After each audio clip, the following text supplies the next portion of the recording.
Hoy iniciaremos una nueva serie, el Evangelio de Marcos, el Evangelio según San Marcos, y vamos a ver las reglas del siervo en este primer capítulo. Hay una porción corta que vamos a estudiar, los primeros 8 versículos, y esta es la presentación inicial, es el punto de partida de este Evangelio. Hay que recordar que hay un solo Evangelio y hay 4 evangelistas o 4 escritores del Evangelio. Mateo, Marcos, Lucas y Juan. Son 4 escritores, 4 evangelistas y un solo Evangelio. Pero se les conoce como los 4 evangelios. Dice así, Marcos 1, 1 al 8. Principio del Evangelio de Jesucristo, Hijo de Dios, como está escrito en Isaías el profeta: He aquí yo envío mi mensajero delante de tu faz, el cual prepara tu camino delante de ti. Voz del que clama en el desierto: Preparad el camino del Señor, enderezad sus sendas. Bautizaba Juan en el desierto y predicaba el bautismo de arrepentimiento para perdón de pecados. Y salían a él toda la provincia de Judea y todos los de Jerusalén, y eran bautizados por él en el río Jordán, confesando sus pecados. Y Juan estaba vestido de pelo de camello, y tenía un cinto de cuero alrededor de sus lomos, y comía langostas y miel silvestre. Y predicaba diciendo: Viene tras mí el que es más poderoso que yo, a quien no soy digno de desatar encorvado la correa de su calzado. Yo, a la verdad, os he bautizado con agua, pero él os bautizará con Espíritu Santo. Bueno, el Evangelio de Marcos resulta apropiado para presentar las Escrituras a personas de todos los medios sociales, clases y tribus. De los 4 evangelios es precisamente el que está destinado a ser escuchado por los gentiles, o sea, los no judíos. En cambio, nadie puede leer el Evangelio de Mateo sin darse cuenta de que ha sido escrito teniendo en mente a los judíos, puesto que tiene que ver con el Antiguo Testamento y con las costumbres judías. Pero en cambio, Marcos fue escrito para el mundo romano, para los gentiles, o sea, los que no son judíos, para aquellos que no conocen el trasfondo del Antiguo Testamento, y por lo tanto es un evangelio muy instructivo y de gran ayuda para utilizarlo como una presentación inicial. Muchos eruditos están convencidos de que el Evangelio de Marcos es el más antiguo de los libros de la Biblia de que disponemos. Posiblemente fue escrito en algún momento de la década de los años 60 del primer siglo, lo cual lo convertiría en algo muy antiguo que nos lleva a los comienzos mismos de la historia cristiana. Más bien diríamos el más antiguo en el Nuevo Testamento.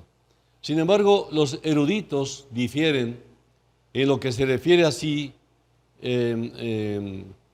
como fue Mateo, vamos a decir, un principio o vamos a decir, un cúmulo o una colección de datos, de enseñanzas que se basó mucho también en Mateo, o Marcos a Mateo, no sé, el que se escribió primero, porque resulta difícil saber quién tomó prestado de quién este conocimiento, si fue Mateo de lo escrito por Marcos o si fue Marcos de lo ya escrito por Mateo.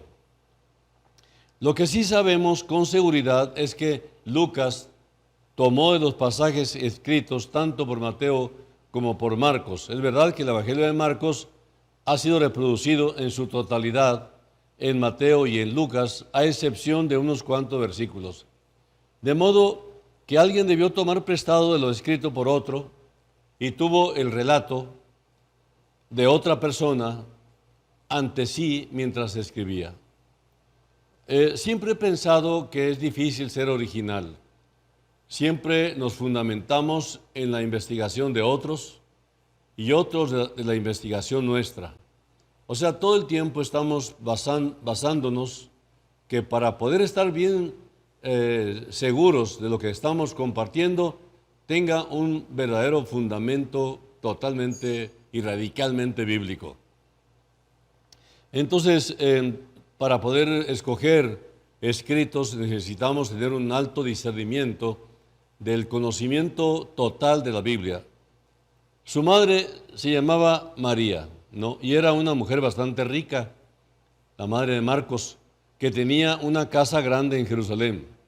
En el capítulo 12 de los Hechos, se nos dice que los primeros discípulos se reunían en su casa con el fin de orar por Pedro cuando se encontraba en la cárcel. Sabemos que el joven Juan Marcos, como también se llama, fue llevado por Pablo y Bernabé en su primer viaje misionero, viajando con ellos a la isla de Chipre, una isla que está frente a Turquía, también parte de Grecia. Pero por algún motivo, aunque no se nos dice exactamente el por qué, Marcos se negó a ir con ellos cuando fueron al territorio continental, es decir, a lo que es en la actualidad Turquía y también conocido antiguamente como el Asia Menor.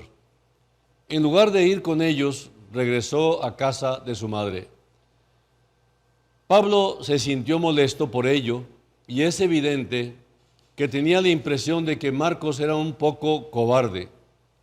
Cuando llegó el momento de emprender un nuevo viaje y a pesar de que Bernabé quería que fuese Marcos con ellos, Pablo no quiso que lo hiciera, por lo que Bernabé y Pablo se separaron por causa de Juan Marcos. Bernabé se llevó consigo a Marcos a Chipre y Pablo y Silas regresaron a las regiones de las que habían estado con anterioridad. Es entonces cuando Marcos desaparece de la escena durante un tiempo. La próxima vez que oímos hablar acerca de él, de Juan Marcos, se ha asociado con el apóstol Pedro, que en su primera epístola o carta habla muy afectuosamente acerca de este joven, llamándole mi hijo Marcos. Las más antiguas tradiciones de la iglesia nos dicen que Marcos se convirtió en el compañero de Pedro. Eusebio, uno de los padres de la iglesia del tercer siglo, dice que los cristianos primitivos estaban tan fascinados con las cosas que les decía Pedro, que le pidieron a Marcos que las pusiera por escrito. Es posible que así fuese como llegó hasta nosotros el Evangelio según San Marcos, porque refleja muchos de los recuerdos de Pedro y las experiencias que tuvo con Jesús. Esta expresión de San Mateo, San Marcos, San Lucas, San Juan, no es una expresión originalmente bíblica, sino que fue colocada por los traductores. Todo lo dicho acerca del origen del Evangelio de Marcos puede verificarse contrastándolo con las Escrituras. Pero hay otro aspecto al que posiblemente se vería como una especulación porque no es inspirado, pero que es, sin embargo, algo que nos ha tenido intrigado durante mucho tiempo. En el capítulo 14, versículo 51, se hace referencia a un incidente del que solo deja constancia Marcos. Dice este versículo: pero cierto joven le seguía, cubierto el cuerpo con una sábana, y le prendieron. En su relato acerca de la traición y el arresto de Jesús, Marcos nos dice que cuando los soldados se lo llevaron, le siguió un joven que no llevaba puesto más que una sábana sobre su cuerpo. Parece ser que los soldados debieron pensar que se trataba de un discípulo de Jesús que había sido lo suficientemente insensato como para quedarse atrás mientras el resto de ellos había salido huyendo. Los soldados intentaron arrestarle, pero lo único que consiguieron fue apoderarse de la sábana que le cubría su cuerpo, y el muchacho salió corriendo desnudo, perdiéndose en la noche. Muchos eruditos han sugerido que se trataba de Marcos porque en esa época debió ser él un joven, un hombre joven, y tal vez se había quedado por la fascinación que sentía por Jesús, con la esperanza de aprender más, cayendo sin saberlo en una trampa y tuvo que huir para salvar la vida, dejando tras de sí la prenda que le cubría, una sábana. Y el hecho de que Marcos sea el único que lo menciona resulta bastante revelador y parece indicar que efectivamente se trataba de Marcos. Pero hay otro relato en Marcos 10 que también cuenta tanto Mateo y Lucas, que me ha fascinado, y es la historia del joven y rico gobernante. Aquí tenemos el caso de un joven que hacia el final del ministerio de Jesús le vino con el fin de hacerle una pregunta. Era un hombre rico de la clase gobernante, evidentemente apuesto y con una personalidad cálida. Corrió y se arrodilló a los pies de Jesús diciéndole: Maestro bueno, ¿qué haré para obtener la vida eterna? Jesús le dijo: ¿has cumplido los mandamientos? El joven dijo que lo había hecho, efectivamente, desde su juventud.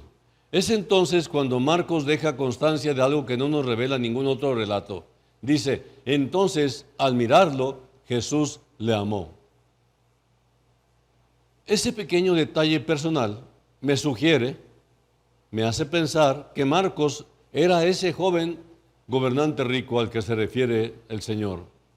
De modo que ese breve relato acerca del joven rico que huyó sin su ropa es el modo en que Marcos nos dice que el joven gobernante rico se alejó de Jesús entristecido, como nos dice la historia, porque tenía muchas posesiones, pero no siempre estuvo entristecido, porque más adelante, habiéndose pensado las cosas, tomó la decisión muy en serio que Jesús le había exigido, entregando todo cuanto tenía.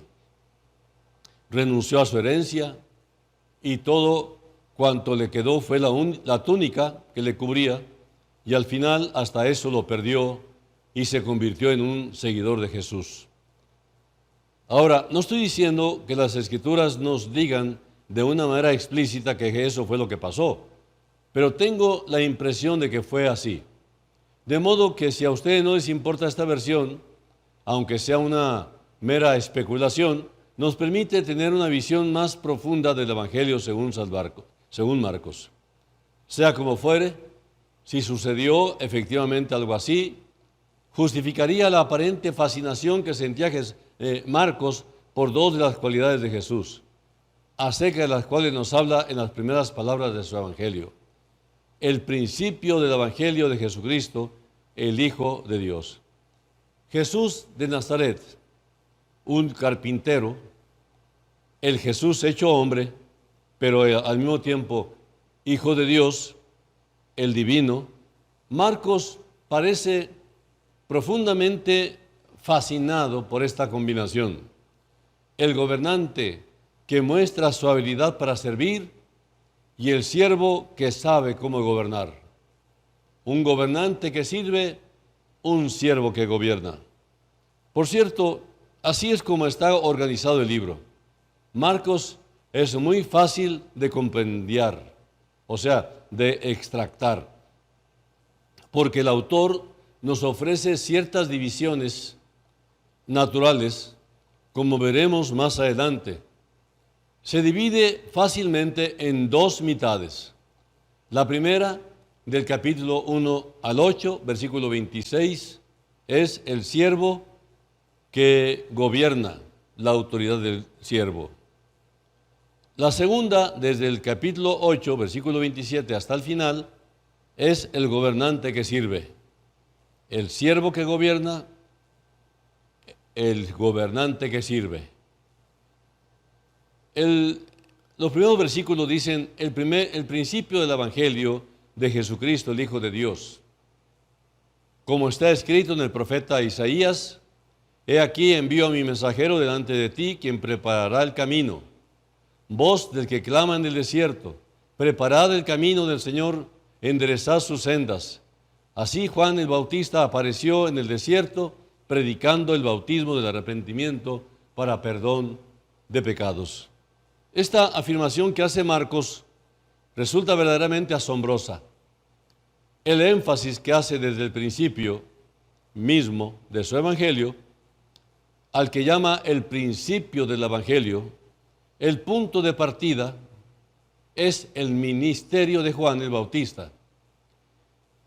Y el punto culminante de dicho ministerio fue el fantástico éxito que disfrutó Juan en el desierto. Algunos que han viajado a visitar a estos lugares dan testimonio diciendo, por ejemplo, el año pasado, aproximadamente por estas fechas, me encontraba en el desierto, fuimos en coche desde la ciudad de Jerusalén hasta Jericó, pasando por el valle del río Jordán. Me di cuenta de que era efectivamente un desierto. Incluso en la actualidad es un lugar monótono, despoblado, abandonado y solitario. El Jordán fluye por esta región, pero es la única agua que se puede encontrar en millas a la redonda. Es una región reseca y deprimente, bordeada por las montañas del desierto árido, un lugar deprimente, seco, inhóspito. Bueno, esto lo dijo un amigo, un hermano en la fe, que fue a esa región. Pero aún con todo eso, aquella gente de Jerusalén y de Judea dejaban sus ciudades, sus pasatiempos y sus placeres para darse una caminata por ese desierto tan tremendo, para oír predicar a un hombre. Es posible que tuviesen que caminar 20 o 30 millas para poder escuchar a Juan el Bautista, llamado así porque bautizaba, pero lo hacían de buena gana, de tal modo que Marcos deja constancia, apenas exagerando al decir que salía a él toda la provincia de Judea y todos los de Jerusalén para escucharle. Bueno, la mayoría de nosotros nos imaginamos a Juan como un hombre fuerte, intrépido, que predicaba a todo el mundo el juicio, el tormento y la condenación con voz de trueno. Pero si hubiera sido esa la clase de mensaje que predicó Juan, nadie hubiese salido de Jerusalén con el fin de escucharle. Nadie está interesado en escuchar a alguien que despedaza o que descubra, ataque, critique, regañe severamente a la gente. Cualquiera que predique de esa manera no tendrá muchos que le sigan durante mucho tiempo, y tampoco Juan predicaba de ese modo. Marcos nos dice que su mensaje fue el principio de la buena nueva de Jesucristo. Algo atraía a estas gentes de todas las ciudades, haciendo que acudiesen a una región desierta, y lo hacían para escuchar la predicación de las buenas nuevas de boca de este joven y vigoroso predicador. Es evidente que Juan hablaba a una necesidad universal en sus vidas, y no tenemos necesidad de adivinar de qué se trataba, porque todavía sigue existiendo esta necesidad. Sigue siendo la misma necesidad que sienten actualmente las personas en sus corazones. Eran víctimas de un síndrome del que padece actualmente cada ser humano. El síndrome está formado por 3 elementos: el pecado, la culpabilidad y el temor, que siempre van juntos. Ahora, ¿qué es el pecado? Bueno, básica y fundamentalmente, el pecado es egoísmo. Cometemos pecado porque pensamos en nosotros mismos, amándonos a nosotros mismos, luchando por lo que nos atañe, asegurándonos de que nadie se nos adelante. Y esa es la esencia del pecado, la egolatría. Todos somos víctimas de ella. Y no hay nadie que no tenga que luchar en ese aspecto de la vida. Nos hallamos continuamente atrapados por ella. Y es la maldición que pende sobre toda la raza humana. Fuimos creados por Dios con el propósito de ser receptáculos que transmitiesen su amor comunicativo, para que ese amor llegue a todos los que nos rodean. Pero de algún modo, eso se ha distorsionado. Y ahora, en lugar de manifestar nuestro amor a los demás, lo guardamos para nosotros, y a los primeros que queremos es a nosotros mismos. Esto es egoísmo, esto es egocentrismo. Y el pecado produce siempre culpabilidad. El pecado hace que no estemos contentos con nosotros mismos, no nos gusta herir a los demás y sabemos que lo hacemos. Nos sentimos responsables porque vemos el daño que hacemos a otros por causa de nuestro egoísmo y nos sentimos culpables todo el tiempo por ello. Entonces aprendemos, en un sentido, a odiarnos a nosotros mismos y siempre traemos una conciencia arruinada. Entonces aprendemos, en un sentido, a odiarnos y por eso es por lo que los psicólogos afirman que el gran problema con el que se debate la humanidad es el odio a uno mismo. No hay autoaceptación, no hay higiene mental, dicen. Por lo tanto, todo el tiempo se transmite amargura. La culpabilidad va siempre acompañada por el temor, debido a que el miedo es la falta de confianza en uno mismo. Sentir temor es no poder ya controlar la vida. Ser conscientes de que existen fuerzas y poderes que no podemos controlar y que a la postre acabarán por confrontarnos. No sabemos qué hacer con esos sentimientos, de modo que huimos de ellos.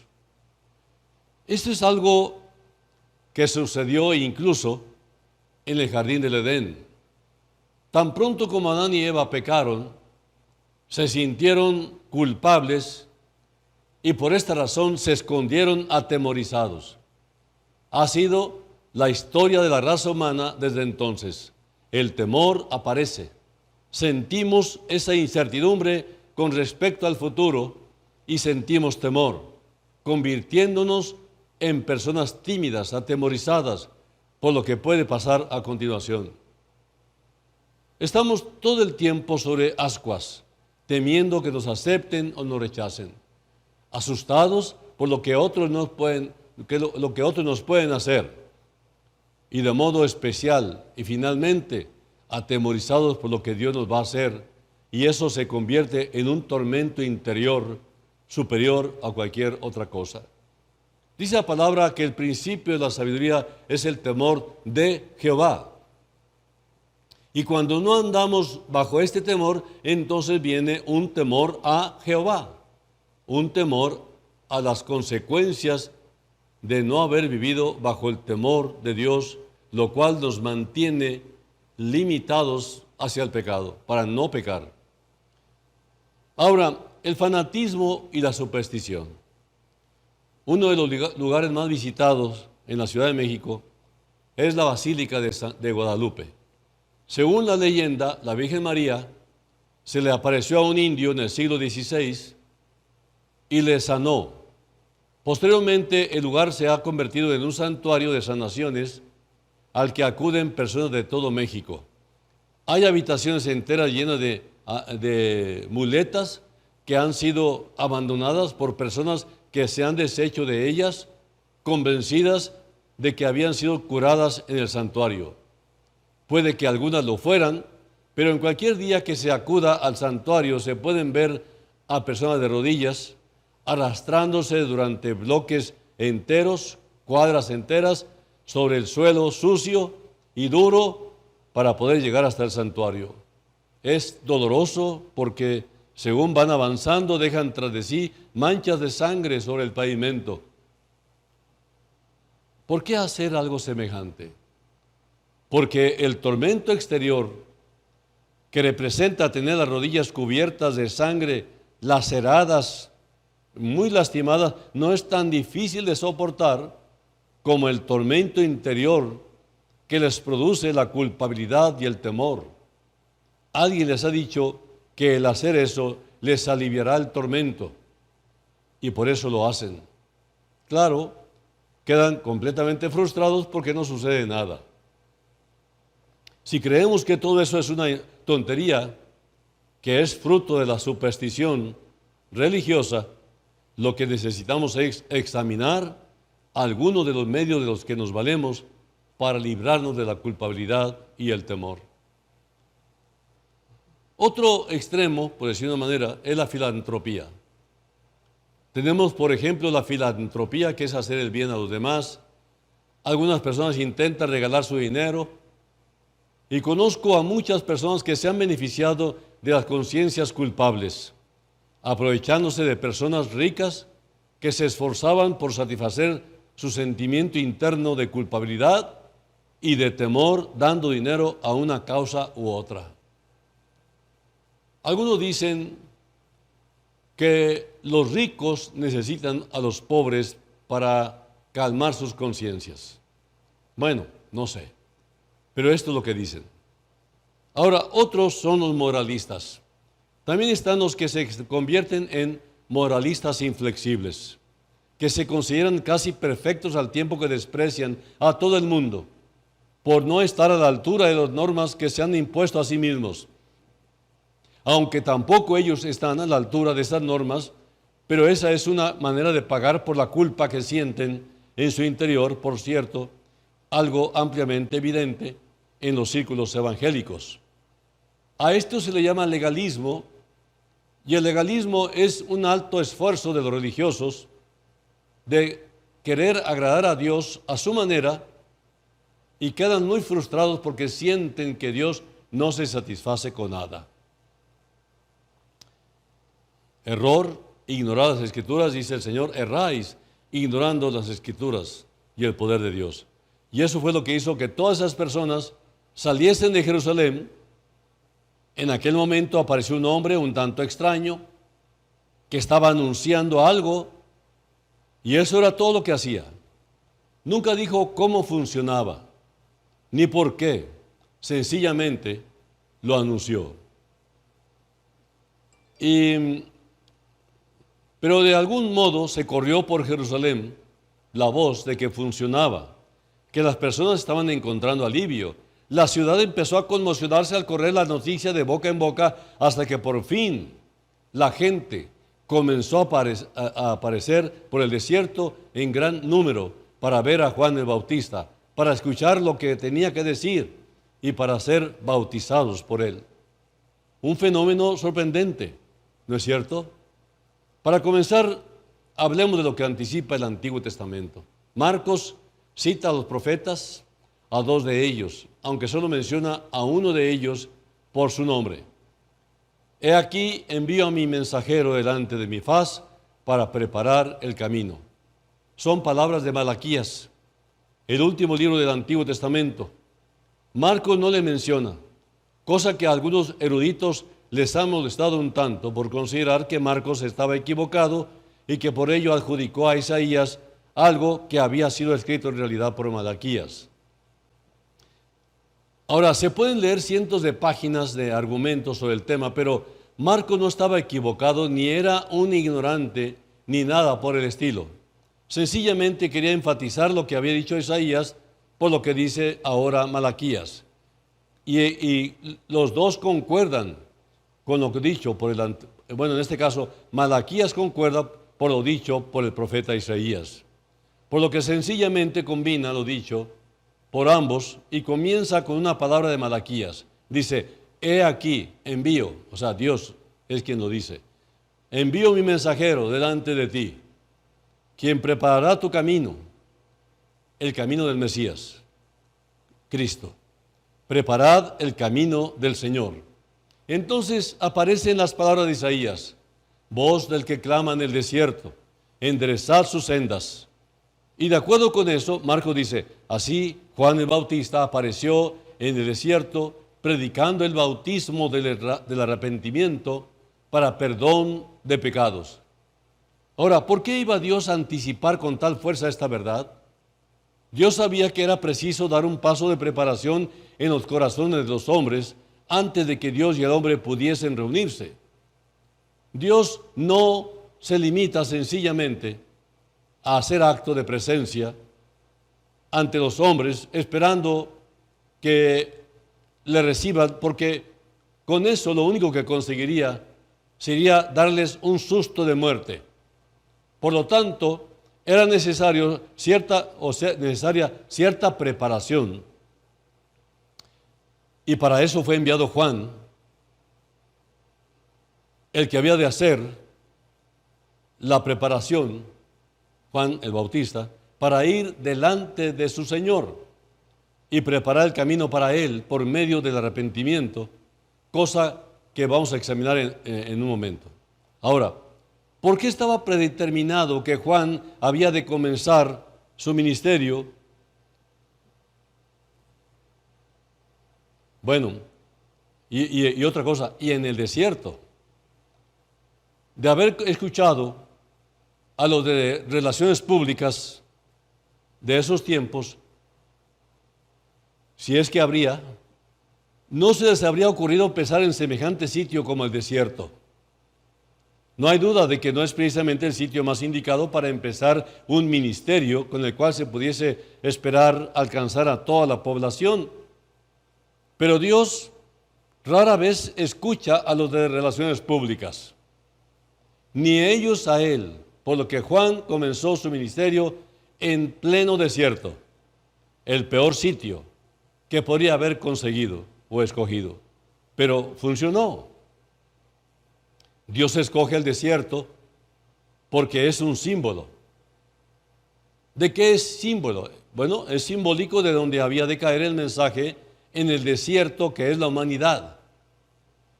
El desierto es una imagen de nosotros mismos, de nuestras vidas secas, vacías, áridas, sedientas, cansadas, aburridas y confusas. El otro día estaba leyendo un artículo acerca de la separación del matrimonio formado por Richard Burton y Elizabeth Taylor. A lo mejor los jóvenes ni saben quiénes son o quiénes fueron, que durante tanto tiempo habían sido considerados como la pareja ideal en aquellos años. Pero entonces nos enteramos de lo que realmente estaba sucediendo. ¿Saben ustedes lo que produjo la ruptura del matrimonio? El puro y sencillo aburrimiento. Estaban aburridos el uno del otro. Estaban aburridos de sus vidas, de tener todo lo que querían, pero de no querer lo que tenían. Un amigo cristiano contó acerca de un vecino que tenía y al que hacía mucho que había conocido, un hombre muy inteligente, que ganaba mucho dinero y tenía todo lo que deseaba. Pero un día vino, se sentó a la mesa de la cocina, se cubrió la cara con las manos y dijo: Dios mío, qué aburrido estoy. 2 semanas después se quitó la vida. Y eso es el desierto. Y ahí es donde vive la gente. Y ese fue el motivo por el cual Juan apareció precisamente en el desierto, porque es el símbolo que tiene Dios para nosotros de la esperanza que brotará, incluso en medio del desierto, de nuestra experiencia. Entonces Juan anunció algo de suma importancia, que el arrepentimiento es la manera que tiene el hombre de venir a Dios y que el resultado es el perdón de todos sus pecados. La mayor bendición que puede recibir una persona es que le sean perdonados todos sus pecados y que empiece de cero, o sea, una vida nueva.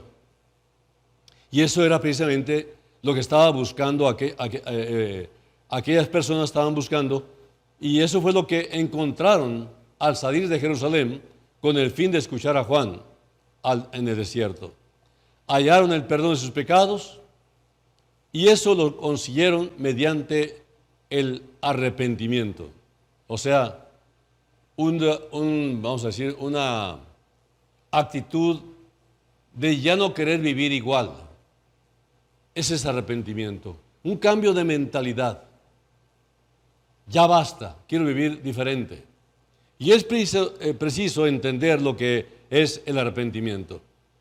Es siempre algo que produce 2 movimientos. De algún modo, nos hemos criado con la idea de que solo debemos perdonar a las personas cuando vienen a pedirnos perdón. Voy a repetir esto que tengo escrito. Dice: de algún modo nos hemos criado con la idea de que solo debemos perdonar a las personas cuando vienen a pedirnos perdón. Si pueden ustedes conseguir que la persona que les haya hecho algún daño les pida perdón, entonces la perdonan. pero eso es una terrible equivocación. Se producirían muy pocos actos de reconciliación sobre esa base. Miren, no, el perdón es algo que se debe producir antes de que la persona venga a nosotros. A esto se le llama perdón total, porque empieza en tu interior, en el interior del ofendido. No necesita ir a la persona de inmediato para perdonar. Lo puede hacer en ese preciso momento, donde hay una reflexión, hay una actitud correcta. El Señor le está diciendo lo que puede hacer desde ya para vivir en paz con su conciencia. Ahí radica la gloria del relato del hijo pródigo. ¿No es así? Regresó de un país lejano, después de haber disipado los bienes de su padre, su propia vida, destrozado, humillado, dispuesto a convertirse en el siervo de su padre. Pero el momento en que su padre le vio, abrió sus brazos y antes de que el muchacho pudiese decir ni una sola palabra, se encontró en los brazos de su padre, recibiendo sus besos y abrazos mientras preparaban el becerro gordo para festejarlo. El perdón comienza en el corazón de la persona ofendida, encontrando una base sobre la cual, por algún motivo que es válido para esa persona, está dispuesta a olvidar el agravio, a absorberlo y olvidarlo, porque eso es lo que significa el perdón, olvidarlo, no mantenerlo sobre la cabeza de la persona que ha cometido la ofensa, recordándoselo cada rato, sino olvidando, tratando a la persona como si nunca hubiera pasado. Ahora, la base sobre la cual Dios hace eso es la cruz de Cristo. Le permite la libertad de hacerlo porque protege, porque conserva su justicia, pero la base sobre la que se nos exhorta a que perdonemos es que nosotros ya hemos sido perdonados primero. Y ese es el motivo por el que Jesús contó la historia de un hombre al que le había sido perdonada una enorme deuda, toda su deuda, pero que agarró por el cuello a otro hombre que le debía mucho menos de la deuda que le había perdonado y le dijo: págame lo que me debes. Jesús dice que así somos nosotros. Cuando no perdonamos a los que nos ofenden, así somos. A nosotros se nos ha perdonado una gran deuda y sobre esa misma base debemos perdonar a otros. Ahí es donde empieza, en un cambio de actitud en el corazón de la persona a la que le han ofendido. Ustedes saben, al terminar la oración modelo, que es el Padre Nuestro, el Señor dice: porque si no perdonáis las ofensas de aquellos que os han ofendido, tampoco vuestro Padre no los perdonará a ustedes, en otras palabras. Pero nunca puede tener éxito o ser completo hasta que no se produzca un cambio de actitud en el corazón del que ofende. Eso es arrepentimiento. Es decir, debe ser aceptado por aquel que ha ofendido. Es preciso que reconozca que cometió una ofensa y que reconozca su culpabilidad. Eso es lo que se llama arrepentimiento. Es preciso cambiar de opinión, dejar de justificarse, admitir que hizo daño y entonces se está en condiciones de recibir el perdón y se puede aplicar dicho perdón. No conozco un ejemplo más claro de ese principio que el hombre que está hoy en alguna cárcel, cavilando, sintiendo la tragedia, torturándose, incapaz de disfrutar el perdón que le ha sido concedido, porque no está dispuesto a reconocer que haya hecho nada malo.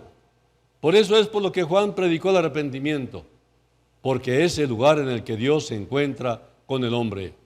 Por eso es por lo que el profeta Isaías dijo que el mensaje de Juan sería como un gran tractor construyendo un camino en el desierto para que Dios pudiese llegar al extraño aislado en medio del desierto. Sin que haya una carretera, no es posible adentrarse en el desierto con el propósito de ayudar a alguien. Es preciso disponer de una carretera, allanar el camino de una autopista en el desierto. Juan era precisamente el tractor de Dios, el que iba allanando el camino, el que iba emparejando el camino, preparándolo, que habría de construir una carretera que llegase a Jesús. Ya saben ustedes cómo se construyen las carreteras, exactamente como se describe en Isaías 44, dice: todo valle sea alzado y bájese todo monte y collado, y lo torcido se enderece y lo áspero se allane. O sea, todo valle será rellenado, todo monte y colina serán rebajados, lo torcido será convertido en llanura y lo escabroso en un amplio valle. Y eso es lo que consigue el arrepentimiento. Hace que se conviertan en llanuras todos los altos picos del orgullo, sobre los que nos encontramos negándonos a reconocer que estamos equivocados. Se introducen aquellos aspectos de nuestra vida en los que nos criticamos, nos torturamos y nos castigamos a nosotros mismos y los eleva. Se apodera de lo que está torcido, de las mentiras y el engaño, y endereza la situación, hace que todo lo que es duro se vuelva fácil. Dios se encuentra ahí en ese momento de arrepentimiento. El principio del Evangelio de Jesucristo, el Hijo de Dios, es el arrepentimiento por parte del hombre. Y ese es el lugar desde donde comenzar. Y hasta la ropa y el régimen alimenticio de Juan lo dice claramente. Juan es muy sincero al decir: no esperéis de mí que os dé respuestas, aparte de lo que ya os he dicho acerca del arrepentimiento. Lo que no sea eso, os lo tendrá que decir otro, que viene tras de mí. Él es mucho más importante que yo, de modo que ni siquiera soy digno de desatar sus zapatos. Y se estaba refiriendo a su propio primo, a Jesús. La señal de la grandeza de ese otro es que yo los puedo llevar al punto de la limpieza exterior, pero el que viene tras mí, puede hacer mucho más que eso. En otras palabras, Juan podía llevar a las personas a Dios, pero no podía llevarlas más allá para que permaneciesen junto a Él. Para eso era preciso la venida del Espíritu Santo. Cuando Jesús viniese, les bautizaría con el Espíritu Santo, a fin de que pudiesen vivir sobre la base que ya había comenzado. Una gran parte de la predicación cristiana de nuestros días sigue el mismo orden que el ministerio de Juan, diseñado tan solo para atraer a las personas a Dios y nada más. No les dan seguimiento, no les enseñan cómo vivir más allá de eso, por lo que las personas no pueden seguir adelante. No conocen nada acerca del poder de la vida de Jesús que está a su alcance gracias al Espíritu Santo. Todo eso habría de suceder después de Juan. Y es por esto por lo que es necesario dar seguimiento a los que han venido a Cristo Jesús, respondiendo sus dudas, respondiendo sus preguntas, sugiriéndoles lo que deben hacer para su bienestar. Necesitan la atención personalizada para que profundicen en el conocimiento y lleguen a la madurez espiritual y produzcan mucho fruto. Juan llevaba a las personas a Cristo por el único camino que podía ir el hombre, por el de reconocer su propia culpa. Cuando las personas vienen de este modo, Dios se encuentra con ellas, las limpia, las perdona, porque vienen arrepentidos. Juan lo demostró por medio de su manera de bautizar, pero existe un bautismo superior. Es el bautismo, es la identidad del Espíritu Santo. Y en el día de Pentecostés, cuando descendió el Espíritu de Dios, nos encontramos a Pedro en pie ofreciendo dos cosas a las personas: el perdón de los pecados y la promesa del Espíritu. A partir de ese momento, eso es lo que Dios ha puesto a disposición de cualquier hombre o mujer que esté dispuesta a empezar desde el principio, desde el lugar del arrepentimiento. Bueno, finalmente te digo, ¿te has arrepentido alguna vez? ¿Has cambiado alguna vez tu modo de pensar? ¿Has dejado de defenderte a ti mismo? ¿Has dejado de echar la culpa de todo a los demás? Y has dicho, no, Señor, no son ellos, soy yo, así es como soy. Y necesito urgentemente tu ayuda. Y ese es el lugar en el que Dios se encontrará contigo. Siempre se encuentra con el hombre en ese punto de reconocimiento, limpiándole de su culpa, liberándole y perdonándole. Ahí es donde encontrarás el perdón de tus pecados. Ahora, si te reconoces como un pecador, pero nunca te has arrepentido, te animo a que lo hagas ahora. Dios se encontrará contigo en ese punto en el que en verdad estás arrepentido. En el silencio de tu corazón, desde donde solo Dios puede oírte, desde ahí, desde tu interior, tú puedes decirle, Señor, me arrepiento de vivir en pecado. Envíame el poder de tu Espíritu para poder vencer. Y créeme que Él lo hará. El poder del Espíritu Santo es dado para guiar al creyente a toda la verdad. Pero cuando venga el Espíritu de verdad, dice Juan 16:13, Él os guiará a toda la verdad, porque no hablará por su propia cuenta, sino que hablará todo lo que oyere, y os hará saber las cosas que habrán de venir. Si tú eres un cristiano y en tu vida existe un aspecto que es como un desierto y no sabes de qué modo resolverlo, bueno, pues ese es el lugar donde comenzar. Arrepiéntete, reconócelo y Dios se encontrará contigo en ese punto y limpiará tu vida. Cierro diciéndote esto. El arrepentimiento no es solo decir, Dios, lo siento.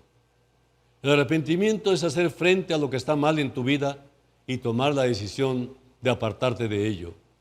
La confesión implica decir, Señor, estoy de acuerdo contigo, pero también implica arrepentimiento, es decir, ya no quiero vivir igual. Es decir, Señor, no solo estoy de acuerdo en que no está bien lo que estoy haciendo, sino que también quiero caminar en otra dirección. El arrepentimiento es un cambio en la manera de pensar que siempre se manifestará en un cambio de conducta. Jesús no tiene palabras de condena para ti, solo una palabra de limpieza. Si te encuentras con Él en el punto del verdadero arrepentimiento.